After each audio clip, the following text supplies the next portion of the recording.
Hello humans, welcome back to our channel ஆகஸ்டன். நம்ம இன்றைக்கி என்ன எடுத்துருக்கோம்னு பார்த்தீங்கன்னா, கர்நாடகாவோட துணை முதல்வர் வந்து டிகே சிவகுமார் வந்து ஒரு அறிக்கை கொடுத்துருக்காரு. என்னென்ட்டு பார்த்தீங்கன்னா, காவிரி தண்ணி வந்து தமிழ்நாட்டுக்கு கிடையாது அப்படிங்கிற மாதிரி ஒரு அறிக்கை கொடுத்துருக்காரு. அது எதனாலன்னு பார்த்தீங்கன்னா, மேங்களூர் பக்கத்தில் மேகதாது அப்படிங்கிற இடத்துல 9,500 கோடியில் வந்து ஒரு அணை கட்ட போகிறாங்க கர்நாடகா.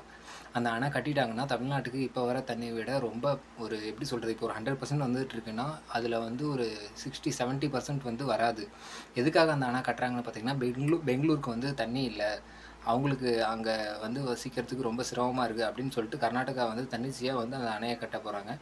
அது கட்டுறதுக்கு வந்து பர்மிஷன் வந்து யார் கொடுத்துருக்காங்கன்னு பார்த்தீங்கன்னா, அந்த பர்மிஷன் வந்து எல்லாருமே கொடுக்கணும். தமிழ்நாடு அரசாங்கம் வந்து கொடுக்கணும். இந்த ஒரு அக்ரிமெண்ட் இருக்குது, ஏற்கனவே 150 வருஷத்துக்கு பழமையான ஒரு அக்ரிமெண்ட். என்னென்னு பார்த்தீங்கன்னா, இந்த காவிரி தண்ணி வந்து கேரளாவுக்கு போகுது, பாண்டிச்சேரிக்கு போகுது, தமிழ்நாட்டு மூணு ஸ்டேட்டுக்குமே வந்துட்டுருக்கு. ஸ்டேட்டில் 2 ஸ்டேட் ஒரு யூனியன் பிரதேசம் 3 இடத்துக்கும் வந்துட்டு இருக்கிறனால, சப்போஸ் அந்த இன்டர்மீடியேட்டில் ஏதாவது ஒரு அணை கட்டுற மாதிரி இருந்தால் இவங்க எல்லாத்துட்டையும் பர்மிஷன் கேட்டுட்டு தான் வந்து அணை கட்டணுங்கிற மாதிரி ஒரு அக்ரிமெண்ட் இருக்குது. பட் வந்து அந்த அக்ரிமெண்ட்டை வந்து ரெஸ்பெக்ட் பண்ணாமல் இப்போ கர்நாடகா கவர்மெண்ட் வந்து தன்னிச்சையாக அந்த அணையை கட்டுறதுக்கு உண்டான பிளானை ரெடி பண்ணிகிட்டு இருக்காங்க. இதுக்கு வந்து மத்திய அரசு வந்து அந்த ப்ளூ பிரிண்ட், அணையை கட்டுறதுக்கு ஒரு ப்ளூ பிரிண்ட் இருக்கும், அந்த ப்ளூ பிரிண்ட்டை கொடுக்க போகிறாங்க இன்னும் குறுகிய நாட்களில்.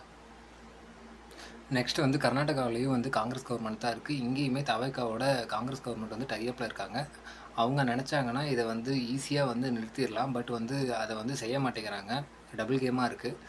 பட் வந்து இதை வந்து எதிர்த்து யாரெல்லாம் குரல் கொடுத்துட்ருக்காங்கன்னு பார்த்தீங்கன்னா, டிஎம்கே ஏடிஎம்கேல மட்டும்தான் இதை வந்து எதிர்த்து குரல் கொடுத்துட்ருக்காங்க. தவைக்க கவர்மெண்ட்டில் இன்னும் இதை பற்றி எந்த ஆக்ஷனுமே எடுக்க கிடையாது. ஒரு அறிக்கை கூட கொடுக்க கிடையாது. இதை பற்றி ஒரு எகென்ஸ்டாக எந்த ரீசனுமே கொடுக்கல. ஆல்ரெடி வந்து கேஸ் லைன்லாம் போட்டு அந்த பகுதிகளில், அந்த நதிநீர் வர பகுதிகளில் ஆல்ரெடி ப்ராப்ளமாக இருக்குது. பட் இதையும் நிப்பாட்டிட்டாங்கன்னா அந்த இடம்லாம் சுடுகாடாக ஆயிரும். இதை எதிர்த்து நீர்வளத்துறை அமைச்சர், முதலமைச்சர் யாருமே எந்த கேள்வியும் எழுப்பாதது ரொம்பவே எல்லாத்துக்கும் சோகத்தை தருது. பட் வந்து இந்த மாதிரி இருக்கக்கூடாது. எல்லோரும் கஷ்டப்பட்டு ஓட்டு போட்டு தான் இவரை வந்து முதல்வர் ஆக்குனாங்க. பட் வந்து எந்த ஒரு அறிக்கையுமே கொடுக்காம விவசாயிகளுக்கு ரொம்ப இவர் வந்து விரோதமாக பண்ணிகிட்டு இருக்காருன்னு சொல்லிட்டு நெட்டிசன்கள்லாம் பேசிக்கிறாங்க. உங்களோட கருத்து என்னன்னு சொல்லிட்டு கமெண்ட் பண்ணுங்கள்.